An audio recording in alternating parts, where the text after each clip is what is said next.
আমাদের সজীবুর মাদ্রাসার জলসায় আমাদের নবীজির উপলক্ষে জলসা সজীবুর যুবকবৃন্দ কমিটি। এরকম পরিস্থিতিতে দুটো জায়গাতে তালা পড়ে যাবে। আল্লাহ তাআলা 70টা পর্দার আড়াল থেকে এসে এবার জান্নাতীদেরকে আওয়াজ দেবেন। কটা পর্দা বললাম? 70টা পর্দা। আল্লাহ রাব্বুল আলামিন বলবেন, ও আমার জান্নাতি বান্দা বান্দি শোনো, তোমরা কেমন আছো বলো। কে জিজ্ঞাসা করবে?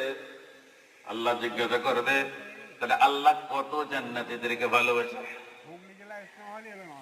একটা হচ্ছে যেখানে শান্তি আর শান্তি, তার নাম হলো জান্নাত। আর যেটা অশান্তি আর অশান্তি, তার নাম হলো জাহান্নাম।